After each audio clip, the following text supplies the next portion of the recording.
Clip number 109، اس میں آپ قرآن پاک کی سورہ آل عمران کی آیت نمبر 27 سے 30 کی تلاوت، ترجمہ اور تفسیر قرآن صراط الجنان سنیں گے۔ بسم اللہ الرحمن الرحیم۔ ترجمہ، اللہ کے نام سے شروع جو نہایت مہربان رحمت والا ہے۔ تولج اللیل فی النہار وتولج النہار فی اللیل وتخرج الحی من المیت وتخرج المیت من الحی وترزق من تشاء بغیر حساب۔ ترجمہ، تو رات کا کچھ حصہ دن میں داخل کر دیتا ہے اور دن کا کچھ حصہ رات میں داخل کر دیتا ہے، اور تو مردہ سے زندہ کو نکالتا ہے اور زندہ سے مردہ کو نکالتا ہے، اور جسے چاہتا ہے بے شمار رزق عطا فرماتا ہے۔ تولج اللیل فی النہار، تو رات کا کچھ حصہ دن میں داخل کر دیتا ہے۔ گرمیوں میں رات چھوٹی اور دن بڑے کر دینا، سردیوں میں دن چھوٹے اور رات لمبی کر دینا اللہ تعالیٰ ہی کے نظام کی وجہ سے ہے، جس کے قبضہ قدرت میں اتنا بڑا نظام ہے۔ اس کے لیے فارس اور روم سے ملک لے کر غلامان مصطفیٰ صلی اللہ علیہ وسلم کو عطا کر دینا کیا بعید ہے۔ فَتُخْرِجُ الْحَيَّ مِنَ الْمَيِّتِ، اور تو مردہ سے زندہ کو نکالتا ہے۔ مردہ سے زندہ کا نکالنا یوں ہے جیسے زندہ انسان کو بے جان نطفے سے، اور پرندے کے زندہ بچے کو بے روح انڈے سے، اور زندہ دل مومن کو مردہ دل کافر سے۔ یوں ہی زندہ سے مردہ نکالنا اس طرح جیسا کہ زندہ انسان سے بے جان نطفہ، اور زندہ پرندے سے بے جان انڈا، اور زندہ دل ایماندار سے مردہ دل کافر۔ لا يتخذ المؤمنون الكافرين أولياء من دون المؤمنين ومن يفعل ذلك فليس من الله في شيء إلا أن تتقوا منهم تقاه وَيُحَذِّرُكُمُ اللَّهُ نَفْسَهُ وَإِلَى اللَّهِ الْمَصِيرُ۔ ترجمہ، مسلمانوں کو چھوڑ کر کافروں کو اپنا دوست نہ بنائیں، اور جو کوئی ایسا کرے گا تو اس کا اللہ سے کوئی تعلق نہیں، مگر یہ کہ تمہیں ان سے کوئی ڈر ہو، اور اللہ تمہیں اپنے غضب سے ڈراتا ہے، اور اللہ ہی کی طرف لوٹنا ہے۔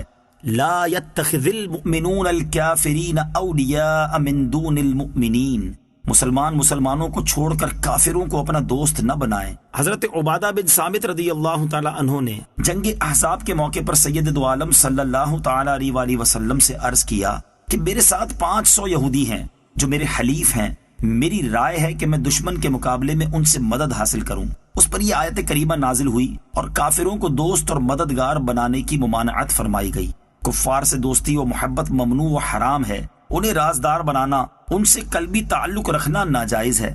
البتہ اگر جان یا مال کا خوف ہو تو ایسے وقت صرف ظاہری برتاؤ جائز ہے۔ یہاں صرف ظاہری میل برتاؤ کی اجازت دی گئی ہے، یہ نہیں کہ ایمان چھپانے اور جھوٹ بولنے کو اپنا ایمان اور عقیدہ بنا لیا جائے، بلکہ باطل کے مقابلے میں ڈٹ جانا اور اپنی جان تک کی پرواہ نہ کرنا افضل و بہتر ہوتا ہے۔ جیسے سیدنا امام حسین رضی اللہ تعالیٰ عنہ نے جان دے دی لیکن حق کو نہ چھپایا۔ آیت میں کفار کو دوست بنانے سے منع کیا گیا ہے، اسی سے اس بات کا حکم بھی سمجھا جا سکتا ہے کہ مسلمانوں کے مقابلے میں کافروں سے اتحاد کرنا کس قدر برا ہے۔ قل إن تخفوا ما في صدوركم أو تبدوه يعلمه الله ويعلم ما في السماوات وما في الأرض والله على كل شيء قدير۔ يوم تجد كل نفس ما عملت من خير محضرا وما عملت من سوء تود لو أن بينها وبينه أمدا بعيدا ويحذركم الله نفسه واللہ رؤوف بالعباد۔ ترجمہ، تم فرما دو کہ تم اپنے دل کی بات چھپاؤ یا ظاہر کرو، اللہ کو سب معلوم ہے، اور وہ جانتا ہے جو کچھ آسمانوں میں ہے اور جو کچھ زمین میں ہے، اور وہ ہر شے پر قدرت رکھنے والا ہے۔ یاد کرو جس دن ہر شخص اپنے تمام اچھے اور برے اعمال اپنے سامنے موجود پائے گا تو تمنا کرے گا کہ کاش اس کے درمیان اور اس کے اعمال کے درمیان کوئی دور دراز کی مسافت حائل ہو جائے۔ اور اللہ تمہیں اپنے عذاب سے ڈراتا ہے، اور اللہ بندوں پر بڑا مہربان ہے۔ یوم تجد کل نفس، جس دن ہر شخص پائے گا۔ سورہ آل عمران کی آیت نمبر 29-30 ہر شخص کی اصلاح کے لیے کافی ہے۔ اس آیت پر جتنا زیادہ غور کریں گے اتنا ہی دل میں خوف خدا پیدا ہوگا اور گناہوں سے نفرت پیدا ہوگی۔ چنانچہ فرمایا کہ تم فرما دو کہ اگر تم اپنے دل کی باتیں چھپاؤ یا ظاہر کرو، اللہ عز و جل کو سب معلوم ہے۔